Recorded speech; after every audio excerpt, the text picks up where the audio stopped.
Hi everyone, thanks once again for tuning in to Smash Factor TV. My name's Natalie Adams. Today we're going to have a look at how to shallow the golf club and why that's so important in your golf swing if you want to become a better golfer. So let's go and have a look at some more game-changing golf coaching.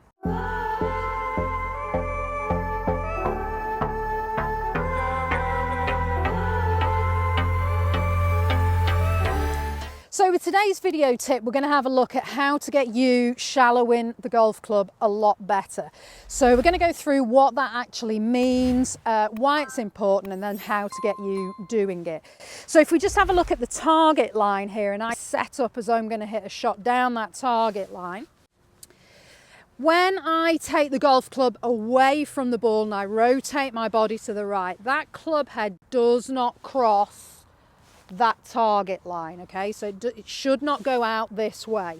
It stays on my side of the target line as I make my backswing, and that's the inside of the target line.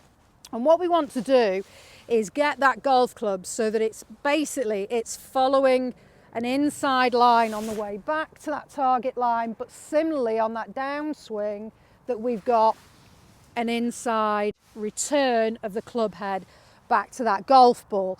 We don't want to really get that club head getting thrown across the target line. It's going to give us a few issues as we come into impact because we've got to pull the club head back across the target line to hit the ball. So if we're cutting across the target line, it's going to make it more difficult to hit a straighter golf shot. You're going to have to manipulate the face a little bit more, which won't make you consistent. And also this movement here of sort of pulling the club back in towards you, you can see I get all hunched up as I go through, rather than if I release from the inside, you can see I extend out more. I can make the club move a lot faster through impact doing that to get more turn into my body. So I can hit the golf ball a lot further. So we really want to get that club head returning back to the ball from the inside, and we need to get that shaft shallowing.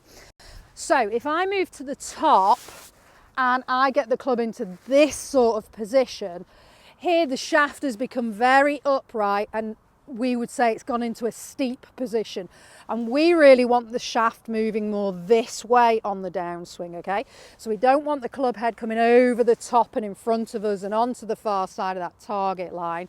If anything, we want to see the club head moving this way behind us a little bit more. Now, one thing that we've got to do to get that happening is the order that you move your body in is really important on this downswing.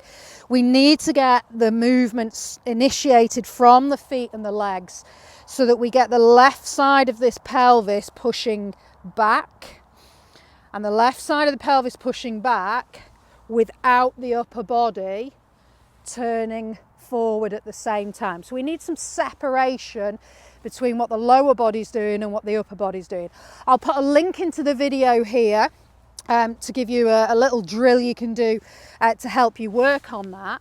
But once we've got that happening and we've got up to the top, we've got the pelvis pushing back initially, we want to focus on this right elbow here and making sure that we keep the right elbow lower than the left arm, and we get this right elbow driving downwards towards the golf ball and in front of the right rib cage. So good drill to do to give you the feeling of that. You just take your golf club, hold it out in front of you with the club head, and then just put your thumb and index finger, so the club head's between the two there, just hold your hand around that club head and then move the arm to the side so the club is behind that arm. If you hold on to the shaft of the club now, the top of the backswing from here, if you now move the handle of the golf club back towards the ball, you'll feel exactly what that right elbow wants to be doing. So it wants to be moving in this way towards the ball and getting it in front of your right side of your ribs rather than it moving this way. Okay, so if we put that into the arms at the top now, we'd be focusing on moving that right elbow and keeping it lower than the left arm rather than the other way, rather than lifting that right elbow up there. So from the top here, to shallow that golf club, we want to get the left side of the pelvis moving away from the target line. And as that happens, we want to get that right elbow staying lower than the left arm. You can see now I'm on the inside of that target line. As I release through, I can get a really good body rotation and extension into my arm. So I'm going to hit the ball a lot further, and I'm going to find it a lot easier to hit that golf ball straight. Have a go at those little drills to get the feeling of how to get that club shallowing a lot more on that downswing, but it really will help you improve your game. It's another game-changing golf tip.